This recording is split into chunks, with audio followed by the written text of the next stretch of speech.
Right then, Manchester United have managed to turn it around, beating Real Betis 4-1 at Old Trafford, first leg of the Europa League. And you got to be happy with that. Do you know what? You can't even sit here and say, oh, United absolutely smashed them, we tore them to pieces.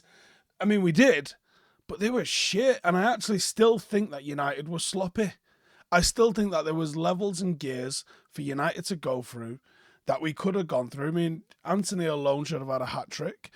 There was opportunities for Marcus on top of the one that he actually put away. Weghorst probably could have had 4 or 5.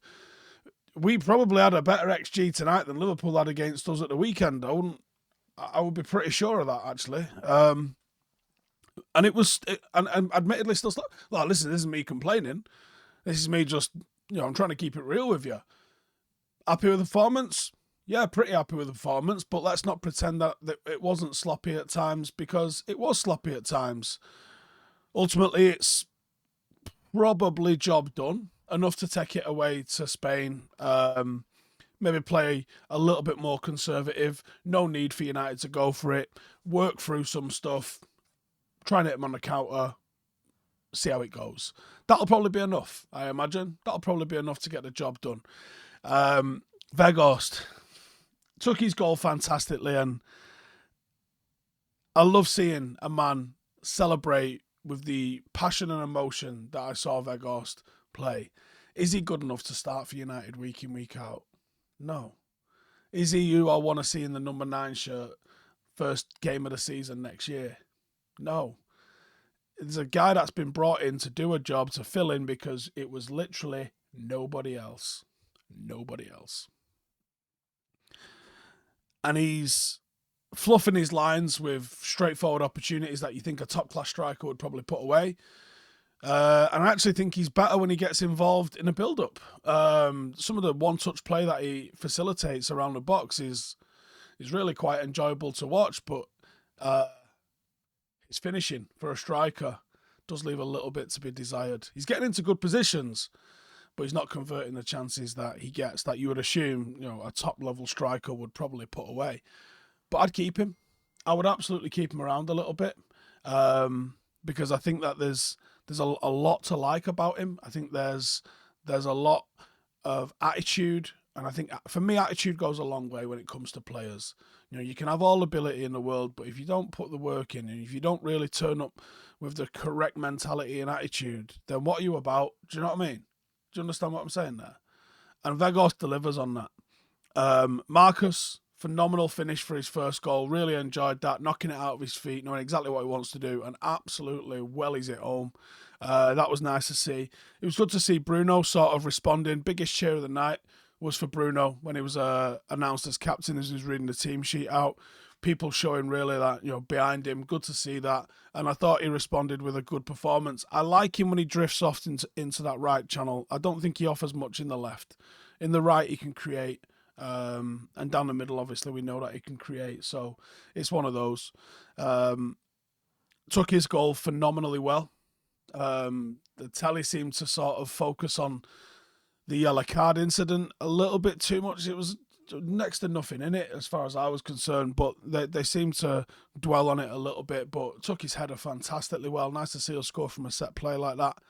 And Antony, I mean, the lob, what a goal that would have been. I mean, what a sensational goal that would have been. So we've turned it around a little bit. Nice to not really banish the ghost of what happened on Sunday, because that's not happened, if we're being honest with ourselves. But we steadied the ship. We got a great, on paper, great result, and we've put ourselves in a really good position for the second leg in the Europa League. Back to league action this weekend. Got to get back on the 3 points game and just keep plodding away. It was nice in the second half to see the amount of changes Ten Hag made. Good to see Malacia getting a run out, Sancho getting a run out, even Scott McTominay, nice to see him getting a run out. But I think of the substitutes, the one that I think people are probably the most excited about is Palestri. He was on the pitch 10 seconds. before he's carving them open and getting forward. And I think because of the intensity of games and because of the patchy form, certainly of Antony on that right hand side, Palestri's going to get an opportunity, and I'll probably cover him individually properly in 5 things. But I think it was good to see Palestri and good to see him being so forceful when he got in possession and so direct. I was really disappointed with Betis, So we watched a lot of them in the build up, and before I do my preview, watch a fair bit of the opposition. They took out their leading scorer. I don't know what the situation was with there. Perhaps it was to try and play on the counter a little bit better, maybe, but they didn't really do that. They didn't do most of the things. They didn't really play with the level of fluidity that we expected them to. They didn't really do the tricky sort of things where they're trying to prevent us playing out. It was just very easy from United. There was just a little bit of a sloppiness about United's play, but maybe that became because it felt honestly. Is anyone else seeing what I'm seeing there with that? That it did feel a little bit easy because it did it?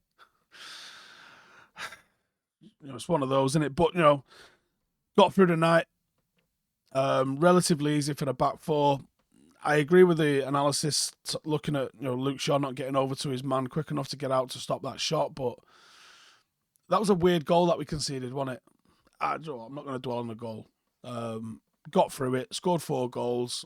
Old Trafford is definitely becoming that fortress. We're at home again for Southampton on Sunday. That's what we need to see. Another result like that, regardless of performance, I think we'll all be pretty happy. Southampton are there for the taking. Let's take them. See how we do, and push it off. But yeah, let me know in the comments thoughts on how that game went. What does this mean? I did hear them talking about United being 9-4 favourites for this. We spoke about that a little bit immediately in the aftermath of the Barcelona game, that it did look like United were now going to be the favourites for this competition, and it obviously has materialised that United are going to be the favourites for this competition. What do you want to see us do with this? Do you want to see us prioritise it? Do you want to see us prioritise the league? Do you want to see us prioritise the FA Cup? Fulham isn't the tap-in that I think people mentally think it is. I think it's going to be a lot more difficult than people are giving Fulham the credit for.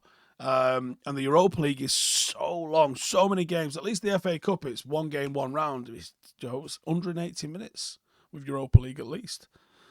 You want to keep progressing all the way through to the final. Every round, twice as long as it is in the domestic cups, isn't it? So let me know what you're thinking about that.